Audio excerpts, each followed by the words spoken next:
This series begins by showing an old man named Park Yeong-han, who was known as the best detective of his time. In his old age, Yeong-han is respected by the residents of Gangnam, including a shop owner at the market who always gives him rice cakes. That morning, Yeong-han went to the Gangnam police station in Seoul to meet his grandson, who also worked as a detective in the police force and bore a resemblance to him when he was young. Seeing his grandson's enthusiasm for work, Yeong-han is reminded of his past when he was still actively working as a detective. The scene then switching to the past, specifically in 1958, Yeong-han, who was still working as a police officer in the Hwangchun area, is seen disguising himself as a beggar to catch a group of cow thieves who were troubling the villagers. After conducting an investigation, Yeong-han finally finds the cow thieves, who are well-dressed and conducting a transaction with a buyer. When the cow thieves were at a tavern, Yeong-han approached them and showed his face, causing the cow thieves to run away in fear because he was known as the most feared detective by criminals. With Yeong-han's abilities, the detective easily subdued the cow thieves. Sometime later, Yeong-han, who had been a rural police officer for a long time, finally got the opportunity to pursue a career in the capital after receiving a call from the Gangnam police in Seoul due to his achievements as the best detective in the region. Although Yeong-han was reluctant to leave his hometown, he eventually decided to go and fulfill the call, becoming the best detective in Seoul. Upon arriving in Seoul, Yeong-han was amazed by the city, which was more modern than his hometown, with its large and magnificent buildings. Shortly thereafter, Yeong-han was at the Gangnam police station and met Yoo Dae-chan, the head of the investigation team Unit 1, who called Yeong-han because he was interested in the newspaper reports that called Yeong-han the best detective in Hwangchun with the nickname Grim Reaper. The two of them then talked at a roadside tavern where Dae-chan explained the task that Yeong-han would undertake to capture the gangsters in the Gangnam area. Upon hearing the task, Yeong-han confidently said he could handle it, especially since he had already captured many criminals and gangsters in Hwangchun. Dae-chan then reminded him not to underestimate the gangsters in Gangnam and asked Yeong-han to prove his words. Upon returning to the police station, Yeong-han met with a member of the investigation team Unit 2 named Hwang Soo-man, who belittled Yeong-han for coming from the countryside. Calmly, Yeong-han just pointed out that there was food stuck in Soo-man's teeth, making him fall silent in embarrassment. Dae-chan, seeing this, seemed intrigued by Yeong-han's courage. Not long after, a citizen came to the police station, battered, to report that he had been beaten by members of the Dong Demon Gang because he refused to pay dues to the gang. Yeong-han couldn't stand by seeing the crimes committed by the Dong Demon Gang, so he hurriedly went to find the gang's hideout by gathering information from several residents. After locating the Dong Demon Gang, Yeong-han asked the gang leader named Lee Jung-jae to come with him to the police station. Hearing this, all the gang members just laughed at his command, so Yeong-han deliberately threw the snakes he had brought to create chaos and scare the gang members. Yeong-han then took advantage of the opportunity to bring Jung-jae to the police station. Upon arriving at the police station, Yeong-han interrogated Jung-jae about the beating of the citizen by his gang members. Jung-jae stubbornly denied the allegations despite various evidence showing that the Dong Demon Gang had extorted and assaulted residents. Shortly after, the Gangnam police chief named Choi Dal-sik entered the room and asked Yeong-han to release Jung-jae, even defending him as innocent in the assault case. Yeong-han was shocked and eventually realized that the gangsters in Gangnam had been collaborating with Dal-sik, allowing them to freely commit crimes in the area. Yeong-han was upset with the corrupt police like Dal-sik, who would only make the residents suffer even more. Switching to an alley, a detective named Kim Sang-sun is seen beating up the gangsters he is about to arrest for committing criminal acts. With the nickname of Mad Dog, Sang-sun often bites his target's ear before taking the criminal to the police station. Unfortunately, the fate of the gangsters caught by Sang-sun is the same as Jung-jae, as they are eventually released on Dal-sik's orders. The police chief even orders Sang-sun to apologize to the gang members before the gang causes trouble at the Gangnam police station. But Sang-sun completely ignores this order and kicks the gangsters before leaving the room. The next day, the gangsters cause chaos at the market, targeting all the vendors that Yeong-han visited, including the snake vendor whose stall was destroyed for previously selling snakes to Yeong-han. Because of this incident, the residents begin to fear and blame the police, who often collaborate with the gangsters to act recklessly against the citizens. Amidst the residents' hatred, Yeong-han meets the rice cake shop owner at the market named Mrs. Ho and her grandson, Sung-chil, who still believe there are good cops like Yeong-han willing to defend the citizens. The shop owner then invites Yeong-han to chat and gives him her homemade rice cakes. On the other hand, the Dong Demon gangsters continue to cause trouble, demanding that the vendors pay protection money. At that moment, a young man working as a rice porter named Jo Jae-hwan becomes frustrated with the gangsters' arrogance and beats them up after one of them tries to touch the girl he likes. With his martial arts skills, Jae-hwan quickly beats the gangsters. At the same time, Yeong-han joins the crowd and witnesses Jae-hwan's heroic actions. When Yeong-han returns to the office, the head of Investigation Team Unit 2, Byun Dae-sik, suddenly orders Yeong-han to compile a report on the crimes they have handled over the past 6 months, which must be completed as soon as possible. Similarly, Dae-chan receives many tasks, causing both of them to work overtime. After that, they suspect they are deliberately given other tasks to prevent them from interfering with the gangsters' upcoming plans. Therefore, Dae-chan reminds Yeong-han to stay alert and not miss any crimes the gangsters might commit. With his new task, Yeong-han is forced to work late at the office to complete the report.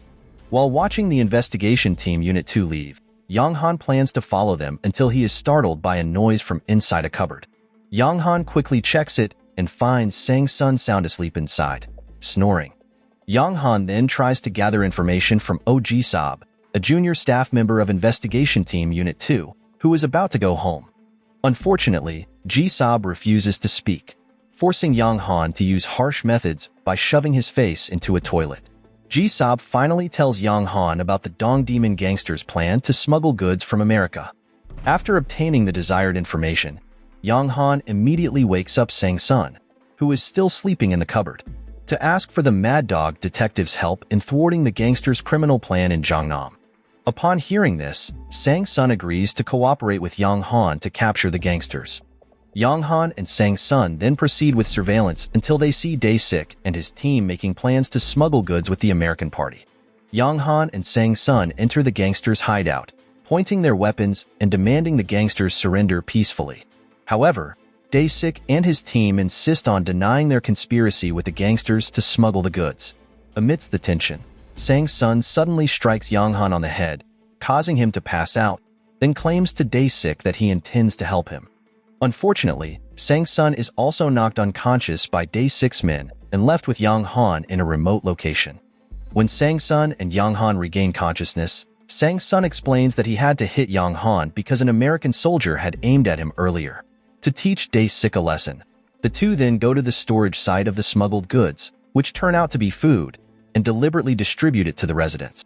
Due to Yeong-han and Sang-sun's actions, Dae-sik becomes confused, and his cooperation with the American party is likely to be cancelled because he is deemed unable to protect the smuggled goods. At the police station, Dae-sik, who learns that the gangsters' smuggling plan failed, angrily confronts Yeong-han and Sang-sun.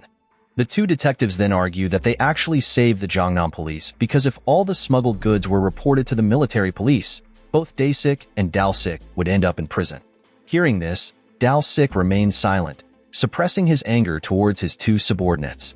That night, as Yeong-han was walking home, he was suddenly ambushed by several gangsters who intended to eliminate him for disrupting their business. Using his martial arts skills, Yeong-han managed to defeat the gangsters, but when another group of gangsters appeared, Yeong-han chose to flee, entering a bookstore owned by Lee Hae-ju. At that moment, Yeong-han asked Hae-ju for help to hide from the pursuing gangsters. Although Hae-ju initially refused, she eventually agreed to help Yeong-han out of pity. Hae-ju then asked Yeong-han to hide in the storage room under the shop floor. Fortunately, the gangsters couldn't find him in the bookstore, so they soon left the shop.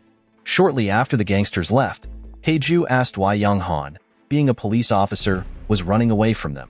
Not wanting to appear weak, Yeong-han explained that he had become a target of the gangsters because he had thrown dozens of snakes and disrupted their business.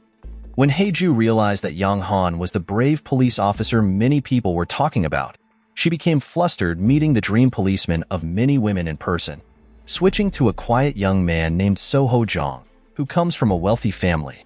The young man is seen being scolded by his father because, despite graduating from Hanju University, Ho-jong intended to join the police force, while his father hoped his son would continue his education.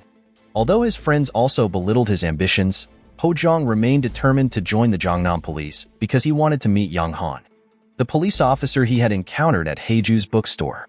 On the other hand, Yeong-han was complaining to Dae-chan about not having a partner to eradicate the gangsters, who were now protected by his fellow police officers. Hearing this, Dae-chan allowed Yeong-han to recruit his own team members. With this permission, Yeong-han immediately approached Sang-sun and asked the Mad Dog to join his team in Unit 1. After some persuasion, Sang-sun agreed to join Yeong-han's team. To further increase their members, Yeong-han then took Sang-sun to the market to recruit Jae-young-hwan into their investigative team. Disillusioned with the police's performance, Jae-young-hwan initially refused Yeong-han's offer. Undeterred, Yeong-han continued to persuade him, including sharing that he had once captured the leader of the Dong Demon Gang using dozens of snakes. Hearing this story, Jae-young-hwan was impressed by Yeong-han's bravery and finally agreed to join the police and become part of his team. Jae-young-hwan's strong physique, honed from working as a rice porter, made it easy for him to pass the selection process to become a police officer in Jeonnam. With this success, Yeong-han invited Sang-sun and Jae-young-hwan to have dinner together to celebrate the formation of their team. During the conversation, Yeong-han accidentally saw a couple having dinner together, which reminded him of Haeju.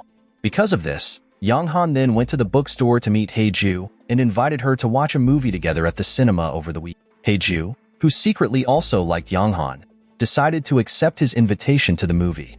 The next day, Dae-chan felt proud of Yeong-han for successfully forming an investigative team consisting of great people like Mad Dog and Jae-young-hwan. Meanwhile, Ho-jong successfully passed the police exam with the highest score, making Dal-sik proud of him in front of the other officers. At the same time, Ji-sob mentioned that he needed someone fluent in English because there was an American detainee who had to be interrogated for being caught with dynamite.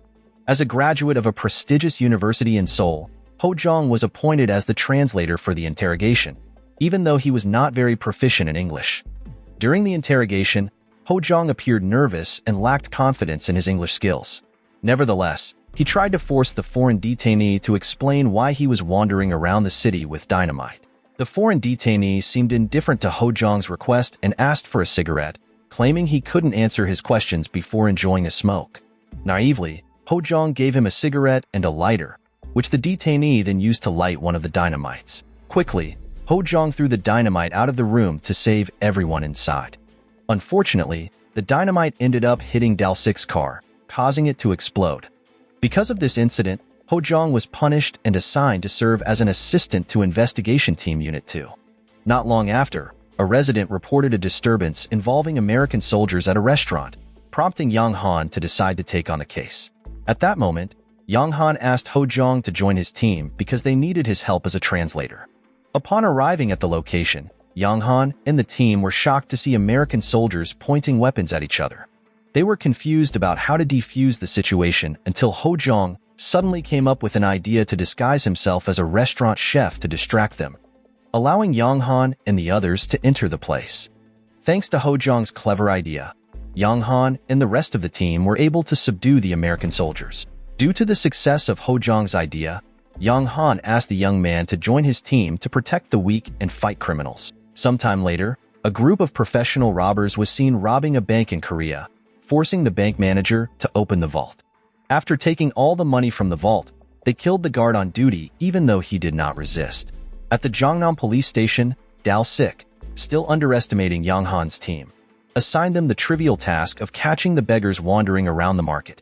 Yeong-han, who had experience disguising himself as a beggar in Hwangchun, easily managed to secure all the beggars. He even got the beggars to agree to help him if needed in future investigations. After completing that mission, Yeong-han invited his team to stop by Mrs. Ho's rice cake shop to enjoy their free time. Unexpectedly, they all continued talking until the evening after hearing Ho-jong's story about his motivation to become a police officer because he idolized a sheriff named Frank Hammer. Yeong-han, also interested in the story, lost track of time and forgot his promise to watch a movie at the cinema with Haeju. Meanwhile, Haeju had been waiting for Yeong-han in front of the cinema, but she was disappointed as he did not show up until nightfall. Haeju was upset with Yeong-han for breaking his promise and decided to go home.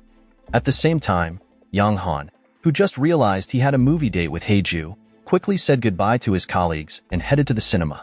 Unfortunately, by the time he arrived in front of the cinema, Haeju had already left. The next day, news of the robbery committed by 5 armed men spread in the newspapers, prompting Yeong-han and his team to discuss the possibility that the robbers would come to Seoul since the group was known for moving from city to city. Based on Ho Jong's investigation, he concluded that the robbers were former military members, judging by their weapons and the professional manner in which they conducted the robbery, which was far more sophisticated than ordinary robbers. Meanwhile, based on the pattern of the previous robberies, Dae-chan suspected that the robbers would target Seoul as their final city for the heist. From this discussion, Yeong-han and Dae-chan tried to inform Dal-sik about the possibility of the robbers coming to Seoul. Unfortunately, Dal-sik completely disregarded this information and instead ordered all police officers to prioritize the security of the upcoming gangster meeting in 2 days. That night, Yeong-han dressed neatly and went to the bookstore to apologize to Hae-ju for being late to the cinema the previous day. Although Hae-ju was charmed by Yeong-han in his neat attire, she tried to act curt with him until Yeong-han finally softened her heart by helping her fix a broken bookshelf. Afterward, they decided to go for a walk while enjoying the city scenery. Meanwhile, the robbers were discussing their final mission to rob money from Goryeo Bank in Seoul.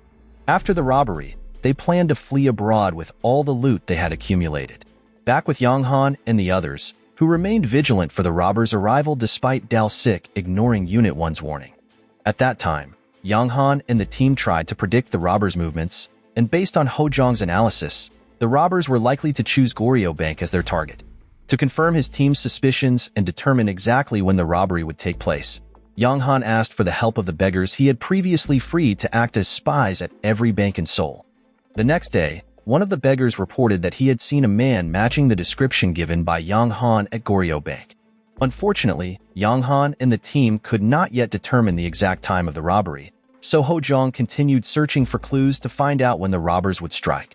After investigating non-stop and even neglecting to shower, Ho Jong finally found a clue and informed his team that the robbery would occur at 11 a.m. when the Jongnam police would be busy providing security for the gangster meeting.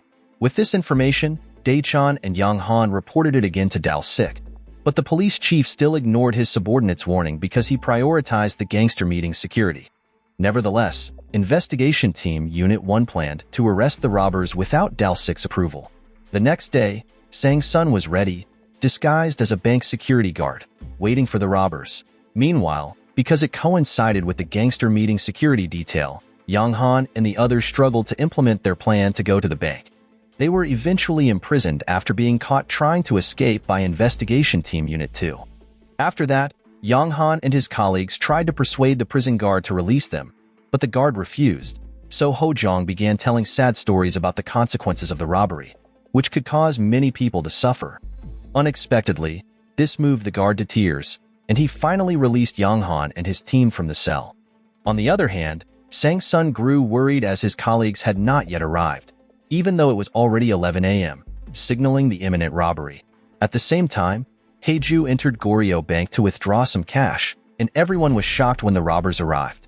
As planned, the robbers searched for the bank manager, but the manager had fainted in his office because, unbeknownst to the robbers, Sang-sun had secretly given the manager a sleeping pill to buy time until Yeong-han and the others arrived. Fortunately, Yeong-han and his team followed and managed to apprehend one of the robbers waiting for his accomplices in the car.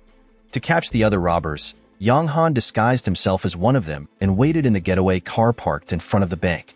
When the robbers, who had failed to get the money, tried to escape, they entered the car, taking Hae-ju as a hostage. Seeing this, Yeong-han tried to remain calm and drove the robbers' car, deliberately heading towards the police station. Meanwhile, his remaining team pursued the robbers' car from behind. After that, the situation became more chaotic when the robbers realized that Yeong-han was not one of them. Fortunately, Hae-ju, the hostage, pretended to be crazy to distract the robbers and prevent them from harming Yeong-han. With Hae-ju's help, Yeong-han managed to bring the robbers to the police station and successfully apprehended them all. Unfortunately, Dal-sik, who was in the area, took advantage of the situation to pose for photos in front of the journalists, even though he had previously opposed Yeong-han's and his team's plan. Despite this, Yeong-han and his team didn't care, especially since Yeong-han was only concerned about Hae-ju's safety. Moreover, due to the incident, Sang-sun and the others finally learned about the romantic relationship between Yeong-han and Hae-ju, which made them happy as well. One day, Gangnam was again shaken when the police found 10 baby corpses in the forest, prompting an immediate investigation to find the murderer. A few days later, at the Gangnam police station, Investigation Team Unit 2 received a report from a young widow stating that her baby had been kidnapped. However, Su-man ignored the report, claiming they only handled major cases. Unable to bear seeing the young woman in distress, Sang-sun took over the report and listened to the woman's story. She then confessed that she had been taking a nap with her baby when she realized the baby was missing. The woman said her baby was wrapped in a blanket with a golden turtle knit pattern at the time of the kidnapping and that the baby had 2 thumbs on his left hand. Crying, the woman then begged Sang-sun to find her baby. At the forensic hospital, while the autopsy of the 10 baby corpses was being conducted, several police officers from the Hoyong sector arrived and demanded the doctor's hand over the 10 baby corpses, even though the investigation was under the direct supervision of the military police. The Hoyong police also instructed the doctors to keep quiet and not disclose the discovery of the baby corpses to the public. Nevertheless, the news about the Hoyong police forcibly taking over the case of the deaths of 10 babies eventually spread in the newspapers. Yeong-han and Sang-sun went to meet the Hoyong police to confirm it. Unfortunately, the Hoyong police dismissed the case, saying they didn't care about the baby corpses because they were orphans. Hearing this, Sang-sun couldn't control his emotions and nearly attacked the Hoyong police chief if Yeong-han and a few other officers hadn't stopped him. After meeting the Hoyong police, Yeong-han and Sang-sun suspected the Hoyong police might be involved in the deaths of the babies. They asked Ho Jong and Jaeong-hwan to find the forensic doctor handling the case. Unfortunately, they couldn't find the doctor because he had been transferred to a distant location. Back to Yeong-han and Sang-sun, they went to the Angel House orphanage because rumors suggested the babies came from there. With Sang-sun's suspicions, the Mad Dog detective accused the orphanage owner, Audrey Ko, of being behind the deaths of the 10 babies found recently. Audrey was furious at the accusation and threatened to use her police contacts to get Sang-sun and Yeong-han fired if they didn't leave the orphanage immediately. After the meeting, Yeong-han asked why Sang-sun seemed so emotional and unable to control his anger in handling the baby deaths case. At that moment, he admitted that he had grown up in an orphanage like the babies, so he wanted the case resolved quickly. Just before they were about to leave the orphanage, they saw a boy named Kim Young-nam crying. Sang-sun then tried to approach to ask why Young-nam was crying, but he suddenly ran away. Back at the police station, Yeong-han and his team reported all their findings to Dae-chan, who knew Audrey. He then revealed that Audrey's real name is Ko Gum-ja, who has long been known for selling children from the orphanage. Audrey was also a traitor to Korea, collaborating with the Japanese Empire. However, this information alone wasn't enough to arrest her. So Yeong-han and his team needed to find the transferred forensic doctor to obtain evidence on whether she was responsible for the baby's deaths. To gather more information, Yeong-han and Sang-sun visited the woman who had lost her baby to ask about people who frequently came to her house. The woman mentioned several individuals, including a charcoal vendor, a scavenger, and a cosmetic salesperson. However, after interrogating these people, none of them seemed suspicious. Therefore, Yeong-han and Sang-sun returned to the orphanage to pretend to apologize to Audrey for their previous rudeness, where she punished them by making them clean the orphanage. While Yeong-han and Sang-sun were washing in the back area of the orphanage, they accidentally found a burnt piece of cloth with a golden turtle pattern. This indicated that the baby from the reporting woman had died. After that, Yeong-han and his team then held a meeting to discuss who the kidnapper of the reporting woman's baby might be, and they suspected a cosmetic salesperson named So-hee as the kidnapper. This suspicion was confirmed by the cosmetics offered by So-hee at every house where a baby had gone missing. That night, Yeong-han and his team followed So-hee to a gambling den. Yeong-han then collaborated with the gambling house owner to have So-hee kidnap another baby so that they could catch her in the act. The gambling house owner agreed to Yeong-han's request because he didn't want his gambling den to be shut down by the police. As Yeong-han instructed, the gambling house owner approached So-hee and pressured her to pay off all her debts immediately. Reluctantly, So-hee kidnapped another baby. At the same time, Yeong-han and his team continued to follow So-hee, who was about to hand over the baby to a mysterious person. Unfortunately, the mysterious person managed to escape when Yeong-han's team chased him, so they could only capture So-hee and the evidence, a bag containing the recently kidnapped baby. During the interrogation, Yeong-han and the others asked So-hee who was receiving all the babies she kidnapped. but so he claimed she did not know the person who was taking the kidnapped babies. On the next occasion, Yeong-han interrogated the doctor who had been administering vaccines to the children at the Angel House orphanage because the doctor was suspected of conspiring with Audrey. From the interrogation, it was revealed that the doctor was responsible for selecting healthy babies to be sold. With all the strong evidence gathered, Yeong-han requested the Jeonnam police to search the Angel House orphanage and arrest Audrey as the suspect in the baby selling and murder case. During the search, the police were shocked to discover a room used for storing kidnapped babies, where all the deformed babies were killed by letting coal smoke fill the room, causing them to die from poisoning. Meanwhile, Sang-sun met Yeong-nam again, who turned out to know that the basement was used to store the babies. Unfortunately, Yeong-nam did not continue his statement and left as if he were scared. After arresting Audrey, the police also managed to capture a woman named Ms. Yoon, who was the receiver of the babies So-hee had kidnapped. When Yeong-han's team asked who ordered Yoon to carry out the baby kidnappings, she claimed that the kidnappings had nothing to do with Audrey. Similarly, when the team interrogated Audrey's secretary named Kim, he confessed to carrying out the kidnappings only with Yoon. Upon investigation, it was found that Kim and Yoon were former subordinates of Audrey when she betrayed Korea in the past, so they would always protect her. Shortly afterward, Dal-sik suddenly appeared and disrupted the interrogation process conducted by Yeong-han's team, demanding they release Audrey because she was a member of the Women's Union Council. Just as Audrey was about to leave, Sang-sun arrived with Yeong-nam, who was the key witness to her crimes. In front of the chairwoman of the Women's Union Council, Yeong-nam, accompanied by Sang-sun and others, recounted that while he was playing, he accidentally saw through a hole in the room, where Audrey scolding Yoon because the kidnapped baby was deformed and couldn't be sold. Audrey then decided to kill all the babies by puncturing the fireplace pipe and letting them die in the smoke. Hearing this testimony, Audrey tried to deny it, but Yeong-nam added that Audrey had a wound on her hand from puncturing the fireplace pipe in the basement.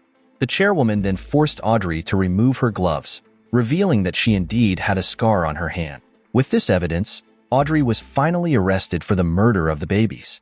After the case was resolved, Ho-jong and the others were curious about how Sang-sun knew that Yeong-nam was a key witness in the case.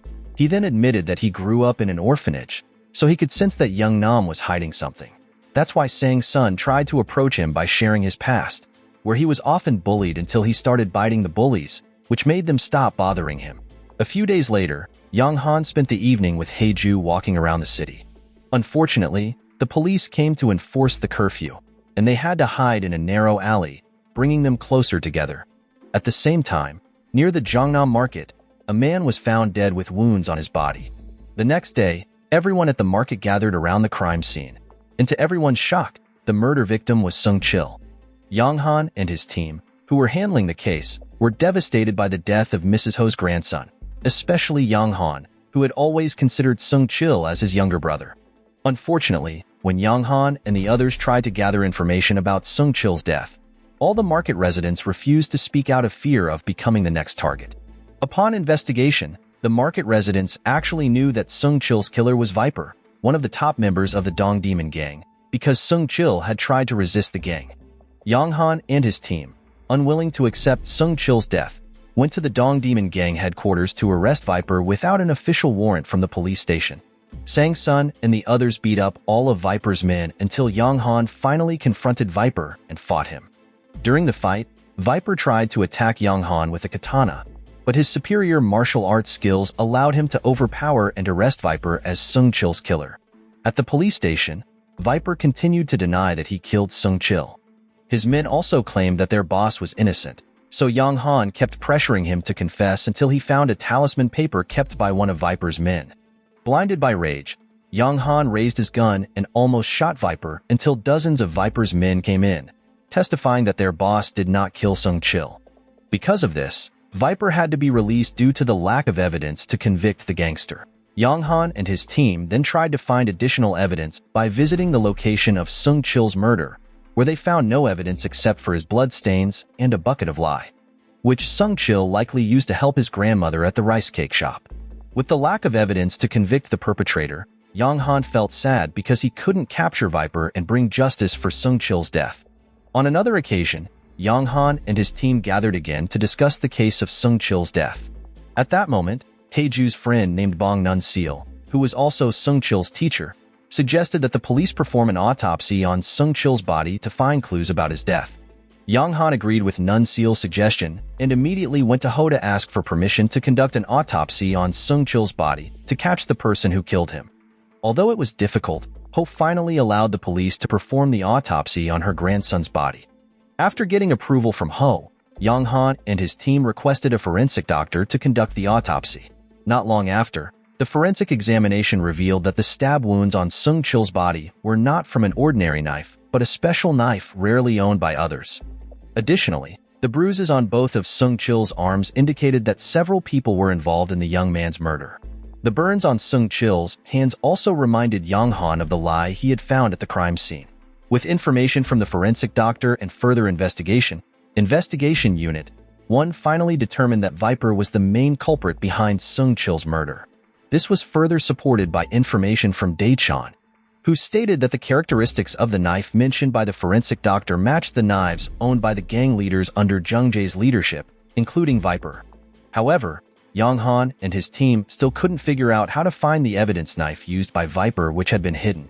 That night, when Yeong-han returned to his residence, his landlord suddenly mentioned that another tenant was performing a strange ritual. The landlord was worried because the tenant was following a cult to get money. Yeong-han then observed the tenant and saw a talisman paper with the same image as the talisman paper belonging to Viper's henchman.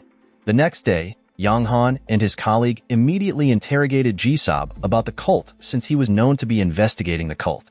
In their plan, Yeong-han and his colleagues intended to infiltrate the cult and use the cult leader to deceive Viper's henchman so Yeong-han could find the knife used to kill Sung-chil. After successfully collaborating with the cult leader, Yeong-han orchestrated a fake accident to make it seem like Viper was experiencing a streak of bad luck. With the help of the beggars, Yeong-han's plan went smoothly, and the cult leader then visited and scared Viper into revealing the location of the knife he used to kill Sung-chil. Viper, who trusted the cult leader completely, quickly showed where he had buried the knife. With the murder weapon in Sung-chil's case found, Yeong-han requested that Dal-sik issue an arrest warrant for Viper. Unfortunately, Dal-sik refused because he had been bribed by Jung Jae, along with the local judge and prosecutor, to close the case of Sung-chil's murder. Realizing this, Yeong-han became furious with the corrupt police institution. That night, a frustrated Yeong-han drank with the other residents of his boarding house. During this time, Yeong-han talked about the many corrupt police officers, and one of the residents suggested that Yeong-han seek help from the American soldiers stationed in Korea. The next day, taking the advice, Yeong-han asked for help from the American military police, whom his team had once saved, to arrest Viper. Without hesitation, the military police agreed, allowing Yeong-han's team to arrest Viper while he was giving a speech on his promotion within the gang organization, on charges of causing trouble in an American military-controlled area. With Viper captured by the American military, Yeong-han then met with Jung Jae to negotiate so that he wouldn't use his power to help Viper get out of prison. Yeong-han also threatened to expose a journal from a media outlet that Jung Jae couldn't control, which regularly uncovered the crimes of the Dongdaemun gang. Not wanting his organization to be destroyed because of his subordinate's mistake, Jung Jae ultimately chose to hand over Viper to Yeong-han and promised not to interfere with his legal matters concerning Sung-chil's murder. After the meeting, Yeong-han and his team finally managed to rearrest Viper on charges of murdering Sung-chil. That night, Yeong-han's team celebrated their success in uncovering and capturing the culprit behind Sung-chil's murder. On another day, even though Yeong-han received help from Jung Jae in capturing Viper, he did not allow the Dongdaemun gang to continue their criminal activities. With the help of the beggars, Yeong-han and his team secretly sabotaged the illegal weapons that were about to be sold by the Dongdaemun gang to a Korean military lieutenant named Baek Do-suk. As a result of this incident, Jung Jae suffered significant losses, while Do-suk was discovered by the military and subsequently dismissed from his unit. A few days later, Yeong-han, who had been in a relationship with Hae-ju for quite some time, decided to propose to her. Filled with happiness, Hae-ju, who also wanted to spend her life with Yeong-han, agreed to marry him. Soon after, they officially got married and held a wedding party attended by their family and close friends. 2 years later, in 1960, the Korean public staged massive protests that led to various anarchic actions to protest the election results, which were suspected of being rigged. Due to the violent protests, many police officers and civilians were killed, and the police force, having lost many of their members, opened recruitment for new officers. Knowing this, Nun Seal decided to apply after seeing Yeong-han's successful career as a police officer. Meanwhile, in the same year, Dal-sik, who had served as the Gangnam police chief for a long time, was promoted to deputy chief of the national police. Therefore, Dal-sik secretly met with Do-suk, who had been dismissed from the military, and asked Do-suk to replace him as the Gangnam police chief. Before Dal-sik handed over his position to Do-suk, he asked the former military officer to permanently disable Daechon. Without hesitation, he agreed to Dal-sik's condition. One night, Do-suk followed and attacked Daechon as he was walking home. Do-suk intentionally injured Daechon's leg, leaving the police officer in a coma. Yeong-han and his team were devastated by the tragic incident that befell their leader. After the incident, Yeong-han's team went to the Dong Demon Gang headquarters to search for the attacker of Daechon because the gang was suspected of holding a grudge against Daechon for frequently sending his team to thwart their criminal activities. However, the gang members denied the accusations, especially since all the evidence did not point to them. On the next occasion, Yeong-han met with Viper, who was also suspected of being the attacker of Daechon. Viper immediately denied the accusation and proved that he was not involved in the attack. He then suggested that the attacker was likely a Special Forces member because the attack targeted a vital area that would cause permanent damage to Daechon. In his explanation, Viper added that such knowledge was usually only possessed by those who had been Special Forces members, who were often assigned to dangerous missions. His plausible explanation led Yeong-han to clear him of the attack charges. With Viper's information, Yeong-han began discussing with his team who might have attacked their leader. At that time, they were unable to conclude anything, especially since the motive for the attack was unclear, leading Yeong-han and the others to a dead end in handling Daechon's case. During the discussion, Ji-sob suddenly arrived and informed them to gather immediately to discuss the welcoming of the new Gangnam police chief, who would be arriving the next day. The following day, all the Gangnam police officers welcomed Do-suk as the new police chief, replacing Dal-sik. When Yeong-han saw Do-suk's face, he was shocked and angry because Do-suk was the person who had forced Yeong-han to kill civilians during military training 10 years ago. With his hatred towards Do-suk, Yeong-han went to the police chief's office to greet him after the welcoming ceremony. Unexpectedly, Do-suk still remembered Yeong-han and recognized him as the junior soldier who had trained with him. Yeong-han did not show any friendliness towards Do-suk, making him angry and belittle Yeong-han as his subordinate once again. Before leaving, Yeong-han expressed his hatred for Do-suk, accusing him of lacking humanity for ordering Yeong-han to kill civilians in the past. Shortly afterward, Yeong-han met with his team to continue discussing the attacker of Daechon when they were suddenly surprised by Nun Seal's presence, hiding in the cupboard that Sang-sun usually used as a hiding place. At that moment, Nun Seal confessed that she felt frustrated after joining the Gangnam police because she was often belittled and only used as a helper by the corrupt members of Investigation Team Unit 2. Nun Seal, having overheard Yeong-han and his colleagues' conversation, revealed that she suspected their fellow officer, Song Jae-duk, in connection with the attack on Daechon. Additionally, Nun Seal claimed to have seen Jae-duk frequently following Daechon whenever he went out carrying letters. In her statement, Nun Seal often saw Daechon writing a letter when Yeong-han and the others were not in the office. Hearing Nun Seal's account, Yeong-han and his team immediately interrogated Jae-duk about why he often followed Daechon. Jae-duk initially refused to talk, but after Ho-jong showed him a notebook listing the bribes Jae-duk had received, he had no choice but to explain why he always followed the head of Investigation Team Unit 1. In his confession, Jae-duk said he followed Daechon out of curiosity about the letters Daechon sent to the Supreme Council of Korea every day. Unexpectedly, the letters were Daechon's way of protesting the promotion of Dal-sik to Deputy Chief of the National Police. As he could not accept that Dal-sik, a former pro-Japanese traitor during the rebellion, was appointed to the top ranks of the National Police. Besides Dal-sik, there were other police and military members who were pro-Japanese traitors and still active. They all even formed a group called Sinkwang. Because of this, Daechon tried to expose the Sinkwang members through the letters he sent. From Jae-duk's explanation, Yeong-han finally realized that the mastermind behind the attack on Daechon was Dal-sik, who felt threatened by the letters Daechon kept sending. Meanwhile, at the hospital, Do-suk pretended to visit Daechon, who was still unconscious from the coma. He acted concerned about Dae-chan to avoid suspicion and maintain his authority in front of his subordinates. After his subordinates left the room, Do-suk revealed his true nature and whispered that he regretted only disabling Dae-chan instead of killing him. On the other hand, as Dul-sik was enjoying his new position as Deputy Chief of Police, he was shocked by Yeong-han's arrival at his office to arrest him for being suspected as the mastermind behind the attempted murder of Dae-chan. Unfortunately, once Dul-sik was at the Jongnam police station, Yeong-han couldn't proceed with the interrogation due to a lack of evidence proving him was behind the attack.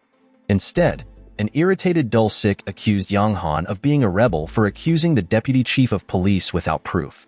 Do-suk, the main perpetrator of the attack, also defended Dul-sik to protect his position. At that moment, Yeong-han was powerless, especially after Dul-sik ordered his subordinates to arrest him. In that critical moment, Dae-chan suddenly arrived at the police station, even though he had to walk with a cane. Dul-sik and Do-suk were shocked to see that Dae-chan had awakened from his coma. Yeong-han immediately demanded that Dul-sik and Do-suk confess their actions against Dae-chan. The two senior police officers continued to deny the accusations until Dae-chan revealed what Do-suk had said while visiting him earlier. Unbeknownst to them, Dae-chan had regained consciousness and overheard his confession about the attack. Due to Do-suk's carelessness, Dul-sik's evil plan was exposed, leaving him with no way to deny it. In the end, Dul-sik and Do-suk then invited Dae-chan and Yeong-han to discuss the matter privately. At that meeting, Yeong-han presented various supporting evidence showing why Dul-sik wanted to eliminate Dae-chan, who was obstructing his promotion. Additionally, Yeong-han mentioned a photo proving Dul-sik's membership in the Sinkwon group, which was loyal to the Japanese Empire. Dul-sik became increasingly cornered and could not deny the accusations, leading him to offer Dae-chan and Yeong-han certain bribes to keep quiet. Hearing this, Dae-chan suddenly tore up all the evidence that could have sent Dul-sik and Do-suk to prison. Yeong-han was shocked and questioned why Dae-chan did that, especially since Dul-sik had intended to harm him. Ignoring Yeong-han's question, Dae-chan demanded that Dul-sik and Do-suk not interfere with Investigation Unit 1, no matter what operations Yeong-han and his team were handling. Although Do-suk disagreed, Dul-sik, having no other option, agreed to his demand. Consequently, Do-suk had to follow Dul-sik's orders due to his higher rank. After the meeting was over, Dae-chan returned to the hospital for further treatment. Yeong-han and the other team members accompanied him, questioning why he had destroyed the evidence that could have imprisoned Dul-sik and the Sinkwon group. Hearing his subordinates' questions, Dae-chan laughed, explaining that he tore up all the evidence so that Yeong-han and his team could continue to fight crime in Jongnam without any interference. Additionally, Dae-chan secretly kept other evidence that could be used to imprison Dul-sik. A few days later, while Yeong-han and Hae-ju were on their way to a temple, they saw a crowd driving away a woman suffering from leprosy because many people feared catching the disease, which was a deadly epidemic in Korea. Just as one of the residents was about to throw a stone at her, Yeong-han intervened, asking everyone to disperse and stop harassing the woman. After showing his identification as a police officer, the residents finally stopped bothering the woman. After defusing the commotion, Yeong-han and Hae-ju continued their journey to the temple, where they prayed. Despite many of their prayers being answered one by one, Hae-ju revealed that she was still waiting for her prayer to have a child to be answered, as she and Yeong-han had been married for 2 years. Seeing his wife looking sad, Yeong-han tried to comfort her. Switching to Maeungil Security's office, an employee named Hong In-ho appeared frustrated, lost in thought, when a mysterious man suddenly approached and attacked him. As Yeong-han and Hae-ju were walking home from the temple and passing by the office, they were shocked to see In-ho thrown from the 4th floor of the building. Yeong-han immediately checked on In-ho, who was dead, and then questioned a witness who claimed to have gone up to the 4th floor to find the perpetrator. Unfortunately, the witness did not find anyone on that floor. Not wanting to lose track of In-ho's murderer, Yeong-han and his team immediately examined the crime scene for evidence, but they found nothing except the victim's shoe prints, some broken items, and a death note written as if In-ho had jumped from the 4th floor due to frustration over embezzling company funds. However, Yeong-han and his team still believe that In-ho's death was a planned murder. Therefore, they asked the director of Maeungil Securities and In-ho's colleagues to explain whether the victim had indeed embezzled funds as stated in the note. In their statements, they confirmed it, and even In-ho's colleagues said he had seen In-ho frequently stealing customer money. Yeong-han, not entirely convinced, then called In-ho's wife named Sol for interrogation. At that moment, she admitted that she often saw her husband looking anxious and scared. Despite this, Sol believed that In-ho was murdered by someone, based on the fact that the handwriting in In-ho's note was different from his actual handwriting. Before leaving, Sol expressed her hope that Yeong-han and the police could clear her husband's name. The next day, Yeong-han and Jae-young-hwan gathered information from the residents around the stock office where In-ho worked. At that moment, a street vendor mentioned that the stock office seemed suspicious because when he tried to buy stocks, he was ignored, as if the office didn't accept customers.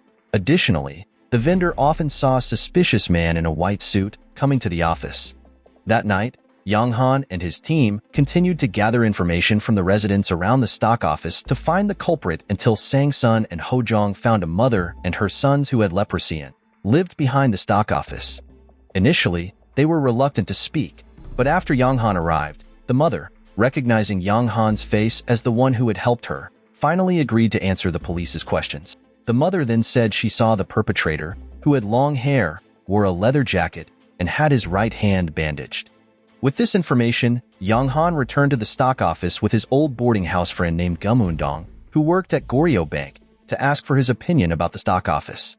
Eun-dong revealed that Maeungil Securities was a fake stock office because he knew the owner and various branches of the stock office. Eun-dong then warned Yeong-han to be careful investigating the case because the fake stock office was protected by the National Intelligence Service of Korea. On another day, Yeong-han and the others went to Goryeo Bank to investigate the owner of the fake stock office, Na Gun-soo. The police then followed Gun-soo, who went to the outskirts of the city that night, specifically to an arm wrestling gambling den. The surveillance continued until Yeong-han and his team spotted a player named Ko Do-pal, who matched the description given by the leprosy-stricken woman. When Jae-young-hwan intended to arrest the suspect, Yeong-han stopped him, fearing that it might give Do-pal a chance to escape amidst the crowd betting on the arm wrestling game that night. The next day, Yeong-han and his team returned to the arm wrestling gambling den to trap Do-pal and arrest him more easily. In Yeong-han's plan, Jae-young-hwan would pretend to participate in the arm wrestling to defeat Do-pal. As a bet, if Jae-young-hwan won, all the wagered money would be distributed to everyone present. After Jae-young-hwan's victory, the whole team quickly moved to secure Do-pal, the gambling operator, and Gun-soo for the murder of In-ho. During the interrogation, Do-pal confessed that he killed In-ho under orders from his boss, the gambling operator. The gambling operator also explained that he was merely following orders from Gun-soo, who wanted to eliminate In-ho without knowing the exact reason behind the order. Once Yeong-han had obtained their confessions, Do-suk suddenly arrived to take the suspects, claiming that the case was being handled by the national police. He demanded that Yeong-han hand over the suspects without protest. This further angered Yeong-han with the numerous corrupt officers, including Do-suk, who protected the stock forgers. Yeong-han then realized that Do-suk was acting to cover up his involvement in the stock forgery. Although Gun-soo escaped legal consequences for stock forgery, fortunately, the murderers of In-ho could still be prosecuted for taking a life. With Do-pal detained, Yeong-han and his team successfully solved In-ho's murder case. Though they were still frustrated at not being able to uproot the stock forgery crime due to the protection provided by Do-suk and the National Intelligence Service of Korea. Another day, while enjoying a meal at home, Yeong-han noticed that Hae-ju was still saddened by their inability to conceive. Yeong-han tried to comfort Hae-ju, asking her not to dwell on it. He assured her that it didn't matter whether they had children or not, as the most important thing for him was spending time with her. When Yeong-han arrived at the office, his team had received 2 criminal reports from the previous night, which a mugging involving an upper-class person and the murder of a widow. To address these issues, Yeong-han decided to split his team to resolve both cases quickly, where Sang-sun and Jae-young-hwan were tasked with finding the mugger, while Yeong-han and Ho-jong would investigate the murder at a local residence. Upon arriving at the murder scene, Yeong-han and Ho-jong struggled to find evidence to track down the perpetrator, especially since all the neighbors described the victim as a kind person who never had conflicts. Yeong-han then questioned the victim's only son, a teenager named Kim Man-soo, who stated that he didn't suspect anyone, as his mother, Jung-yoon, always got along with everyone. Despite this, Yeong-han and Ho-jong remained convinced that they were dealing with a murder case after discovering the suspect's shoe prints leading over the garden fence. On the other hand, Sang-sun and Jae-hwan also began their investigation by interrogating the victims of the muggings to gather descriptions of the perpetrators. Unfortunately, most of the victims couldn't remember the faces of the attackers because they were heavily intoxicated at the time of the mugging. Luckily, one victim remembered some details and claimed that there were 3 attackers armed with clubs typically used by the Pioneer Corps. Not long after, Yeong-han, still investigating the murder case, revisited the residence around the murder scene to gather additional information. The residents described Jung-yoon as a kind person. The family's financial situation was also good, especially since the deceased husband was a fisherman who owned a sizable piece of land. However, the residents were puzzled by Jung-yoon's relationship with another man shortly after her husband's death. This man was frequently seen visiting Jung-yoon's house, which raising Yeong-han's suspicion that Jung-yoon's lover might be involved in the murder. Without wasting time, Yeong-han and Ho-jong went to a restaurant to find Jung-yoon's lover named Lee Duk-young. They immediately interrogated Duk-young about his relationship with Jung-yoon. At that moment, Duk-young confirmed that he had been romantically involved with Jung-yoon for a year, but he denied any involvement in her murder, stating that their relationship was good and they never fought. He also mentioned that Man-soo was friendly with him and had visited his rented room several times to play. Still not fully convinced of Duk-young's innocence, Yeong-han went to Duk-young's residence and asked the landlord about Duk-young's whereabouts on the night of the murder. The landlord then confirmed that Duk-young was in his room all night. Shortly after, Nunseal arrived and showed Yeong-han evidence that the shoe prints found at the crime scene matched Duk-young's shoes. Additionally, Ho-jong, who searched Duk-young's room, found a shirt with blood stains. With this evidence, Yeong-han identified Duk-young as the suspect in the murder. On another occasion, Yeong-han went to Jung-yoon's house to check on Man-soo, who was known to have lung disease and was now living alone. At that time, Yeong-han asked about Duk-young to ensure whether he was a good man or not. Man-soo then explained that Duk-young had always treated them well, but a week ago, Man-soo overheard his mother arguing with Duk-young, who was trying to persuade her to sell part of the land inherited from Man-soo's father. This was considered a trigger for Duk-young's anger, leading him to kill Jung-yoon. Meanwhile, Sang-sun and Jae-hwan were still looking for the muggers when they accidentally bumped into some drunken Pioneer Corps members. The Pioneer Corps members were unhappy and demanded Sang-sun and Jae-hwan pay for their medical expenses, even though they seemed fine. Jae-hwan, annoyed, ended up teaching the drunken Pioneer Corps members a lesson and noticed that the clubs they carried were exactly like the ones described by one of the mugging victims. Therefore, Sang-sun and Jae-hwan immediately took the Pioneer Corps members to the police station for interrogation to verify whether they were the muggers troubling the residents. All the accusations were finally refuted when the Pioneer Corps leader, Hyun-jol, came to testify that his men were always with him during the recent muggings. Additionally, Hyun-jol mentioned that his men had been assaulted and lost their clubs, leading him to suspect that his men were being framed by someone else. Back to Yeong-han, who had brought Duk-young to the police station for questioning, but he continued to insist that he did not kill Jung-yoon despite all the evidence pointing to him. Yeong-han's accusations were further refuted when Duk-young's roommate testified that he was in his room all day, including during the time of Jung-yoon's murder. With this testimony, it was suspected that Duk-young had been framed, and Yeong-han began to suspect that the murderer was someone close to the victim, specifically Man-soo. This suspicion was reinforced by the various information and clues Yeong-han had gathered. Additionally, new evidence was also found by Nunseal, who investigated the death of Man-soo's father, who drowned a year ago, and the last person seen with him was Man-soo. The cause of death was questioned since Man-soo's father was known as a former swimming athlete who was unlikely to drown unless there were other factors involved.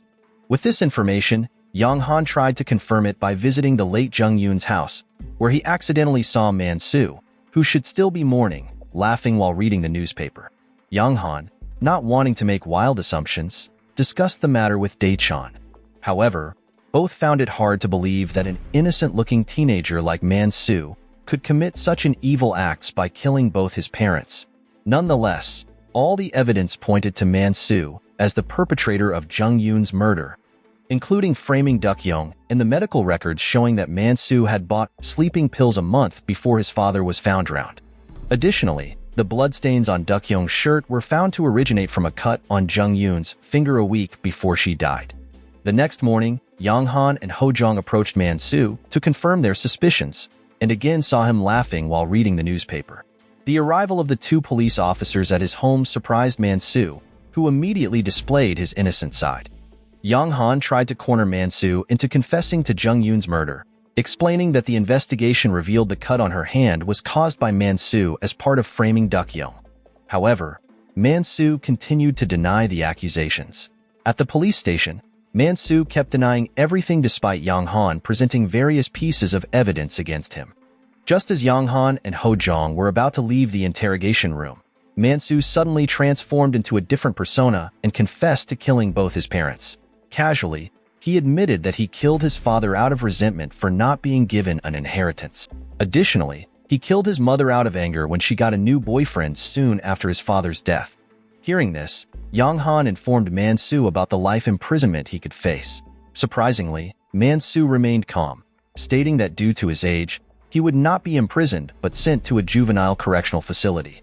Yeong-han and Ho-jong were astonished by his knowledge of Korean law, reminding Yeong-han of the collection of law books he had, which he used to find ways to evade legal consequences despite committing various crimes.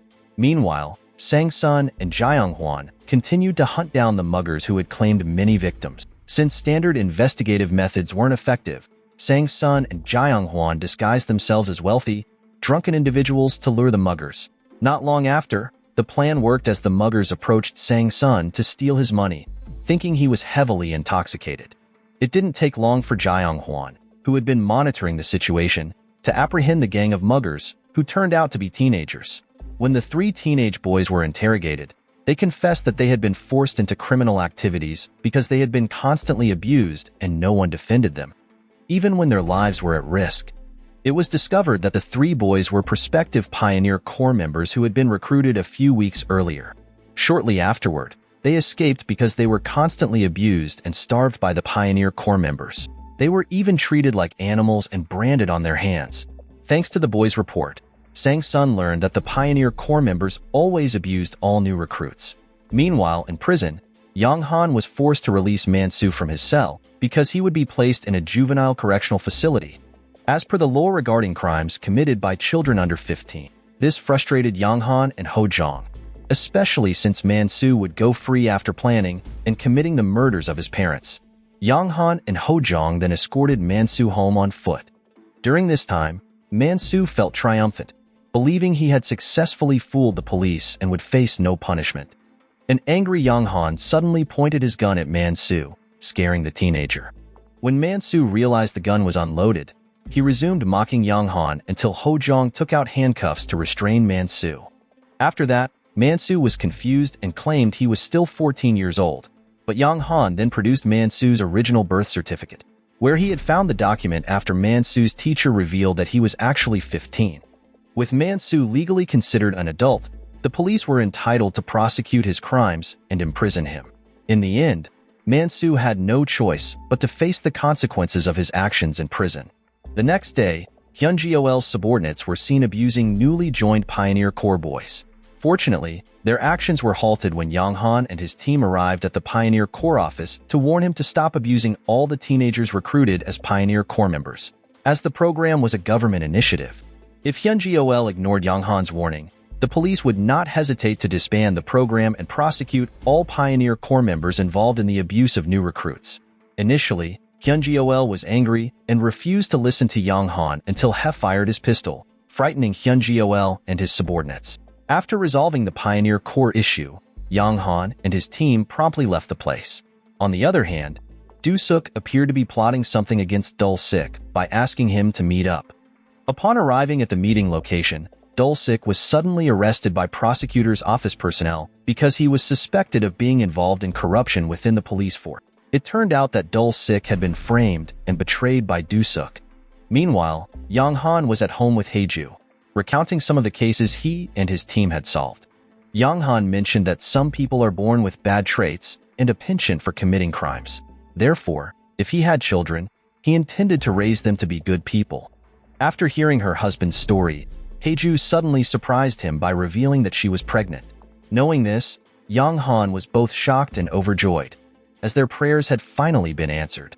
At the same time, in the Agam mountain area, a man living nearby was puzzled by the large number of crows circling around the mountains. Unexpectedly, The crows were drawn by a human corpse that appeared to be a murder victim deliberately dumped at the base of a cliff.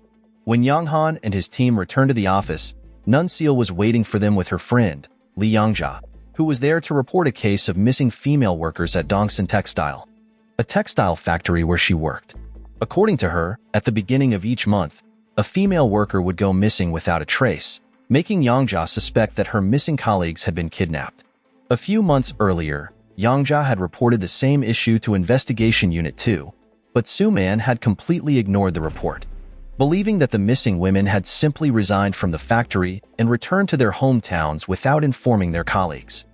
Knowing this, Yeong-han was annoyed with Soo-man and decided to take over all the reports because, according to Young-ja, the recurring disappearances of the female workers needed to be investigated. Yeong-han then asked Young-ja to explain all the details related to the disappearances, where she revealed that all the missing female workers were attractive and their disappearances always occurred at the beginning of the month after the ceremony. To gather more information, Yeong-han and his team hurried to Dongsan Textile Factory to interrogate the factory manager about the disappearance of several female workers. At that moment, the manager seemed to be hiding something, claiming that all the workers had resigned without notifying the factory. Not believing the manager's words, Yeong-han asked Sang-sun to distract the manager as he noticed a female worker who seemed eager to talk to him. Shortly after, Yeong-han approached the female worker named Park Bok-soon, who explained the habit of her boss, who always selected female workers during the monthly ceremonies, and the manager usually helped their boss take all these women away. Unfortunately, Bok-soon didn't know where her colleagues were taken, as they never returned and their whereabouts remained unknown. With this information, Yeong-han and his team went to see the textile factory boss, Kwon Hyung-gun, for questioning. Despite Hyung-gun being younger than Yeong-han and the others, he showed no respect towards them due to his father being an important figure in Korea, known for aiding the country's economy. Nonetheless, Yeong-han asked about the missing female workers, but his dismissive attitude and refusal to provide information frustrated Yeong-han, leading him to teach Hyung-gun a lesson. Given Hyung-gun's suspicious behavior and potential involvement in the disappearance of the female workers, Yeong-han decided to take him to the police station. Unfortunately, Do-suk once again interfered with Yeong-han's investigation, demanding that Hyung-gun be released, as Do-suk had secretly accepted bribes from him and other conglomerate heirs. Do-suk's close ties with influential figures in Korea allowed him to easily imprison Do-suk. With Do-suk's influence gone, as his secrets were known by Dae-chan, Do-suk could freely interrupt Investigation Unit 1's operations that threatened his position. Unable to defy Do-suk's orders, which included threats to disband his team, Yeong-han reluctantly chose to release Hyung-gun.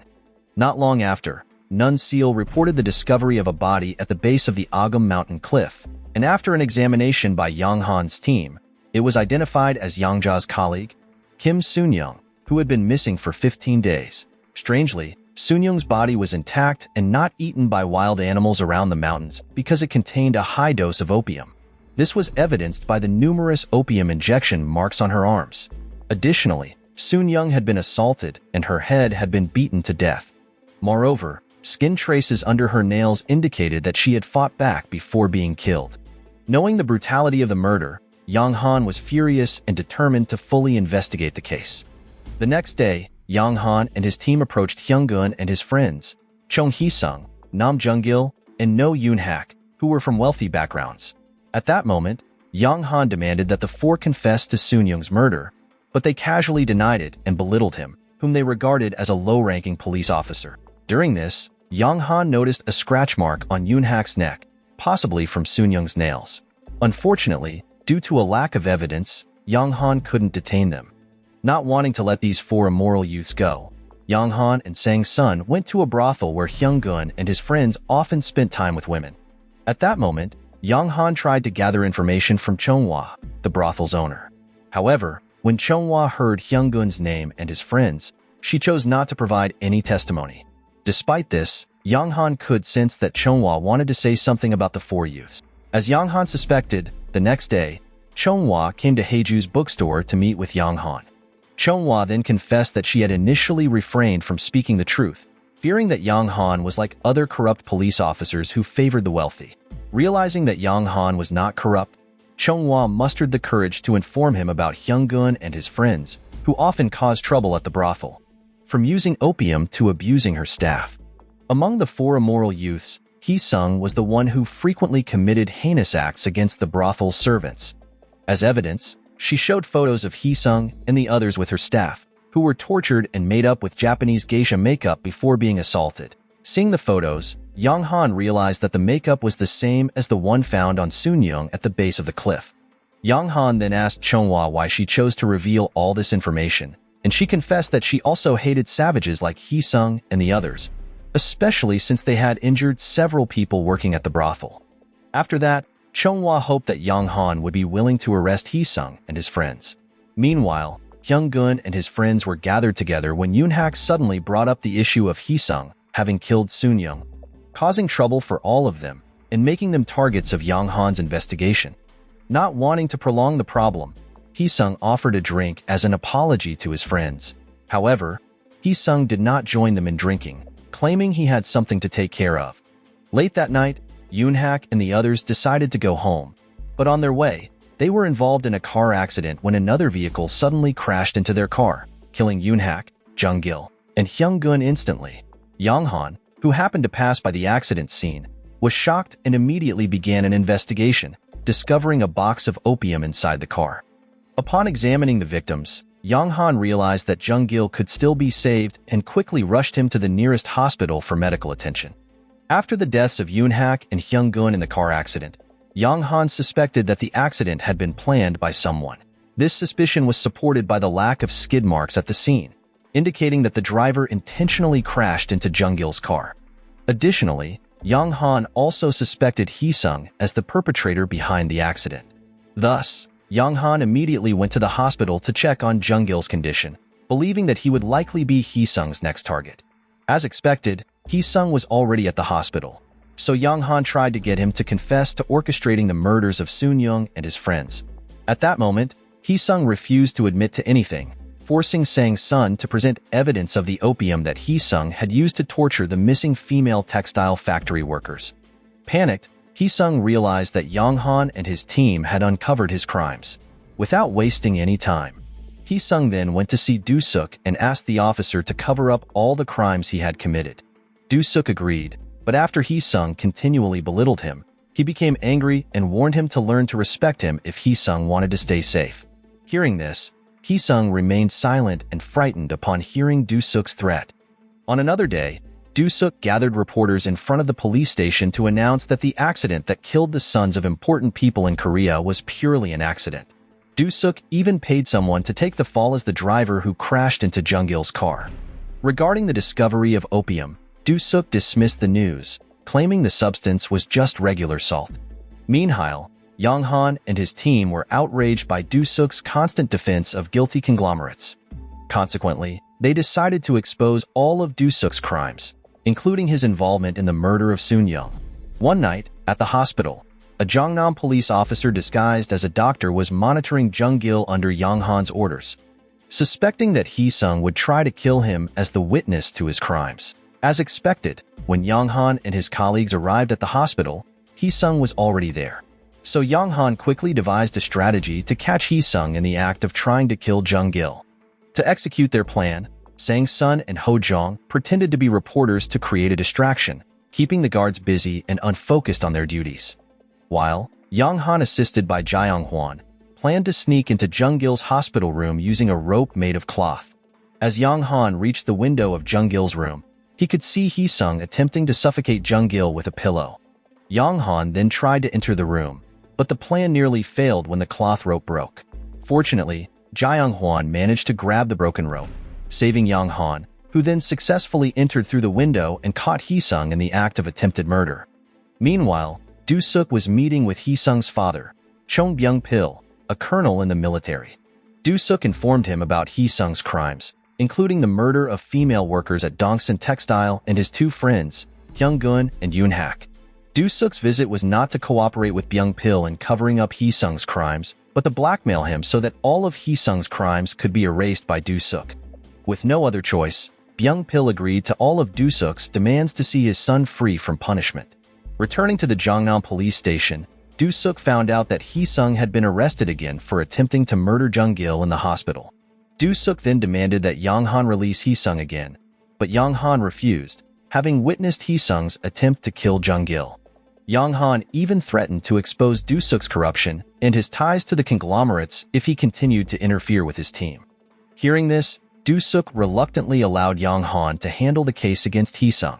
Shortly after, Yeong-han and Sang-sun went to the hospital to interrogate Jung-gil. In his statement, Jung-gil revealed that on the night in question, the four of them initially just wanted to have fun with the girls from the textile factory. However, Soon-young resisted after being injected with opium. A drunken Hee-sung then lost control and killed her, so they called Do-suk for help. Hearing this, Yeong-han asked Jung-gil to be a witness in Soon-young's murder case. Unfortunately, he refused, fearing for his safety, especially since Hee-sung's father, a colonel, could easily bribe all the legal authorities in Korea. When Yeong-han ran out of ways to bring down Hee-sung and Do-suk, for girls who were also victims of Hee-sung and his friends' assaults suddenly approached him and recounted everything they had experienced. Like Jung-gil, the girls refused to testify against Hee-sung and his friends. According to the victims, after reporting the assaults to the Jongnam police station, Do-suk threatened to kill them if they spoke out about Hee-sung's crimes. On the other side, after being threatened by Yeong-han, Do-suk began to contemplate whether to continue protecting Hee-sung and Byung-pil or to flee the country. After much consideration, Do-suk contacted Byung-pil and requested 1 million won to facilitate his escape, and he immediately agreed on the condition that Do-suk hand over Jung-gil to him. Unbeknownst to Do-suk, Byung-pil planned to eliminate him, who knew too much about his family crimes. Soon after, Do-suk kidnapped Jung-gil from the hospital. At the same time, a police officer who witnessed the kidnapping immediately contacted Daechon and Yeong-han while trying to chase Do-suk's car on a bicycle. Do-suk then took Jung-gil to a church to meet Byung-pil. Unbeknownst to him, Byung-pil had dispatched dozens of his men to kill him there, and chaos erupted inside the church during a service. Outside the church, Yeong-han and his team arrived and assessed the situation with the police officer who had contacted him. Shortly after, Daechon arrived with Suman and Ji-sob, who had decided to assist Investigation Unit 1. As the situation worsened, Yeong-han instructed his team to evacuate the civilians first while he pursued Do-suk.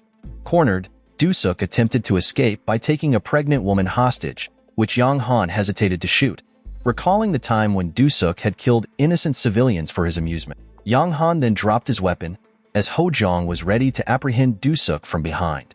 Unfortunately, the plan went awry when Do-suk suddenly shot Yeong-han in the shoulder and tried to escape. Meanwhile, Sang-sun struggled to subdue Do-suk's men. Fortunately, with Jae-young-hwan's assistance, Sang-sun managed to overpower his opponents. Back to Yeong-han, who had been shot, he struggled to get up and fight back against Do-suk, who was attacking him.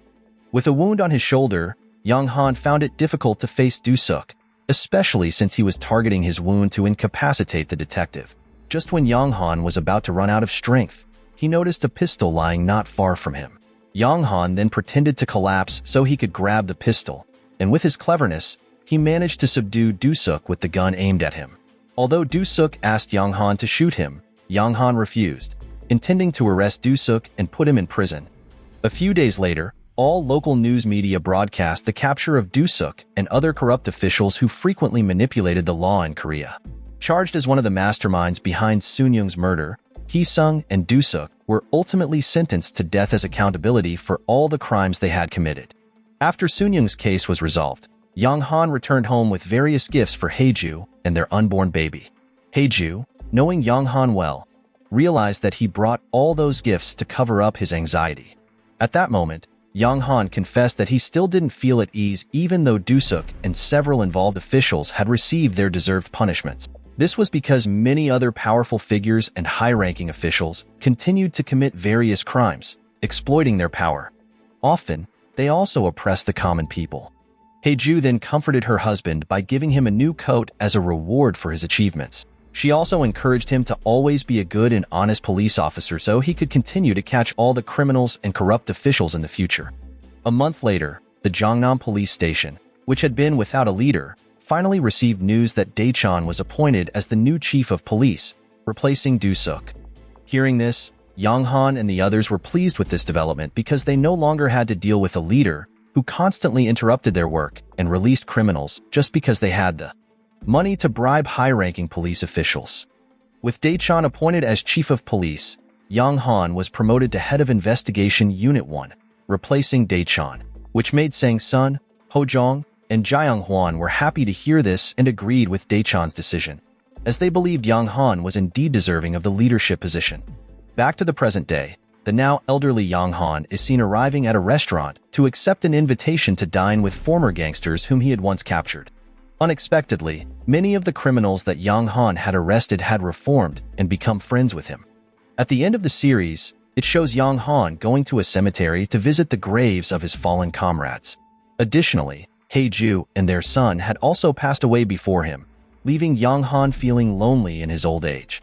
He now lives with his grandson, who has pursued a career as a police officer, continuing his illustrious legacy from the past.